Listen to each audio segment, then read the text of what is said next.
তোমালোকৰ যিটো প্ৰতিভা সন্ধানী পৰীক্ষা ষ্টেট একাডেমিক কাউন্সিলে অনুষ্ঠিত কৰা প্ৰতিভা সন্ধানী পৰীক্ষা টেলেণ্ট সাৰ্চ এক্সামিনেশ্যন 2023 যিখন কুৱেশ্যন পেপাৰ ক্লাছ 9 মই আলোচনা কৰিম। ইতিমধ্যে আমি 2024 খনো আলোচনা কৰিছো বা আমি আটাইখিনি আলোচনা কৰিম, তোমালোকে পাবা।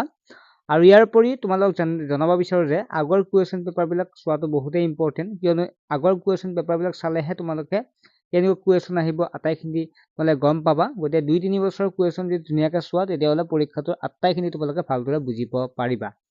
ছাত্ৰ-ছাত্ৰীসকল, ইতিমধ্যে আমি এখন ইবুক প্ৰস্তুত কৰিছো ক্লাছ 8 আৰু 9 বেলেগ বেলেগকে। গতিকে প্ৰশ্ন যদি বেলেগ বেলেগ হয় আমি ধুনীয়াকৈ আগৰ কুৱেশ্যন পেপাৰ চাই বা চিলেবাছ ভিত্তিত আমি কুৱেশ্যন পেপাৰ প্ৰস্তুত কৰিছো। গতিকে কোনো ছাত্ৰ-ছাত্ৰীয়ে মানে ইবুক এখন প্ৰস্তুত কৰিছো য'ত মেথছ, সায়েন্স, ছ'চিয়েল সায়েন্স আটাইখিনি পাবা আৰু যিখিনি আছে চিলেবাছৰ ভিত্তিত প্ৰস্তুত কৰা গৈছে।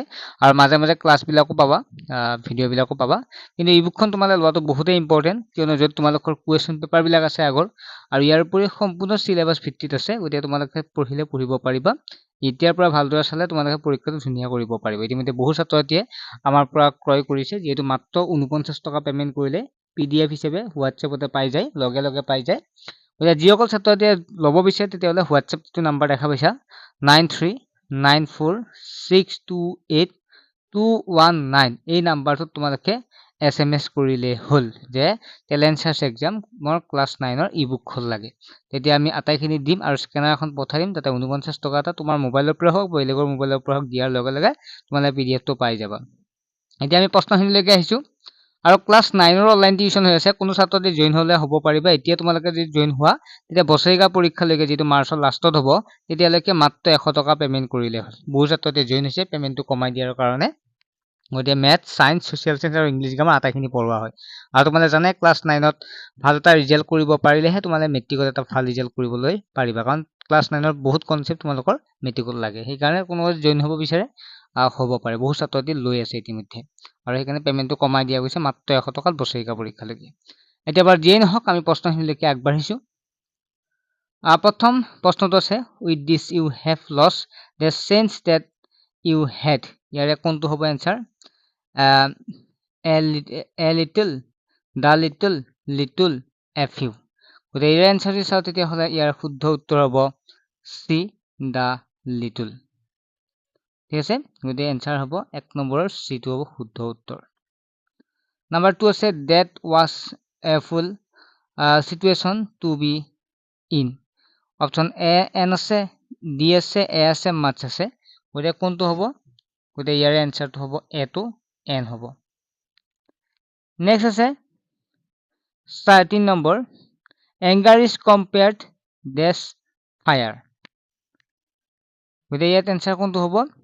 আমি অপশ্যন যদি 4টা চাওঁ এনচাৰ হ'ব এটো 2 হ'ব। 4 নম্বৰ প্ৰশ্নটো আছে হি এক্সেলছ ডেছ পেইণ্টিং। ইয়াতো এ বি চি ডি 4টা অপশ্যন আছে আৰু ইয়াৰ যে শুদ্ধ উত্তৰটো চাওঁ তেতিয়াহ'লে ইন হ'ব শুদ্ধ উত্তৰ এটো। 5 নম্বৰ প্ৰশ্নটো আছে ইউ কেন কাম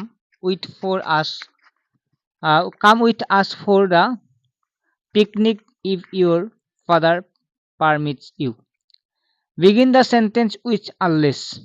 ইয়াৰে 4টা অপশ্যন আছে, তোমালোকে পঢ়ি চোৱা। 4টাৰ ভিতৰত আমি শুদ্ধ উত্তৰ চাওঁ তেতিয়াহ'লে বিটো হ'ব শুদ্ধ উত্তৰ। বিটো হ'ব unless your father permits you can not come with us for the picnic.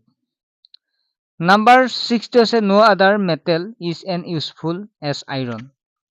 গতিকে ইয়াত যদি চাওঁ write the sentence is comparative degree without changing the meaning changing হ'ব নোৱাৰে। গমে পাইছে তোমালোকে প্ৰশ্নটো পঢ়িয়ে।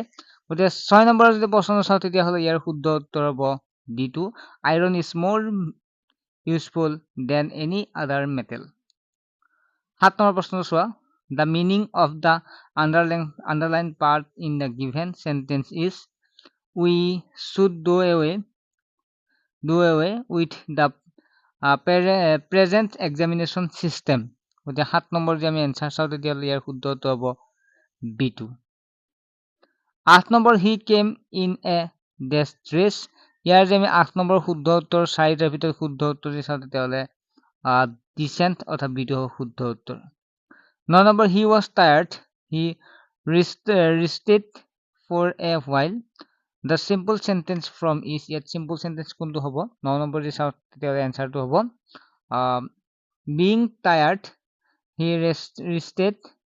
rested for a while দিটো হ'ব শুদ্ধ উত্তৰ 10 নম্বৰ প্ৰশ্নটো আছে let's have dinner outside গতে ইয়াৰ শুদ্ধ উত্তৰ হ'ব shall we দিটো হ'ব শুদ্ধ উত্তৰ 11 নম্বৰ প্ৰশ্ন আছে a branch of keys is as a dash of books আৰু ইয়াৰ যে শুদ্ধ উত্তৰ চাও তেতিয়াহলে এ হ'ব শুদ্ধ উত্তৰ now next 12 নম্বৰটো আছে cat is to kitten as whom is to ইয়াত হ'ব যদি চাও তেতিয়াহলে 12 নম্বৰৰ Hamlet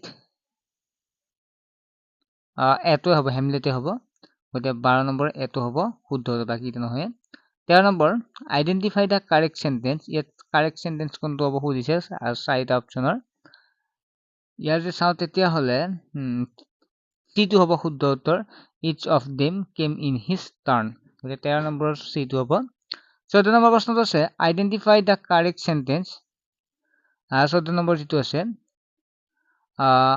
he was kept his word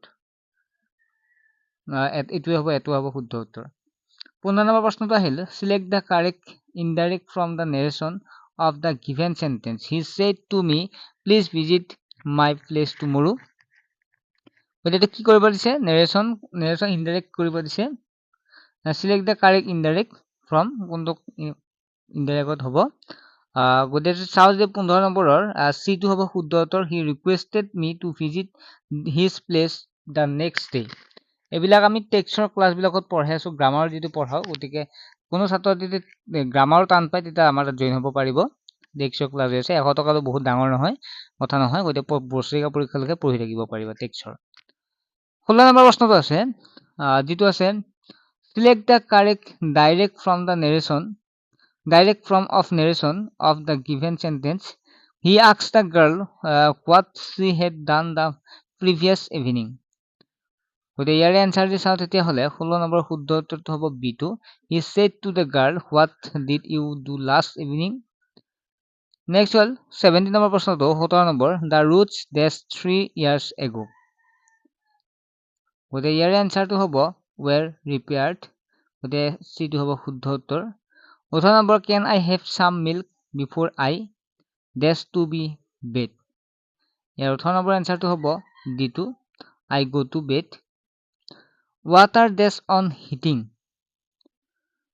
19 number প্ৰশ্নৰ শুদ্ধ উত্তৰটো হ'ব evaporates গতিকে হ'ব B2 হ'ব শুদ্ধ উত্তৰ 20 নম্বৰ প্ৰশ্নটো আছে select the passive from the given sentence from the alternative given his result surprised me গতে ইয়াৰে আনসাৰ যে চাও তেতিয়া হলে D2 হ'ব শুদ্ধ উত্তৰ I was surprised at his result 21 number প্ৰশ্নটো আছে select the right active voice from the given sentence why wasn't the matter brought to my notice গতে ইয়াৰে যদি আমি চাৰিটা অপচন চাও চাৰিটা অপচনৰ শুদ্ধ উত্তৰ হ'ব B2 হ'ব শুদ্ধ উত্তৰ 21 নম্বৰৰ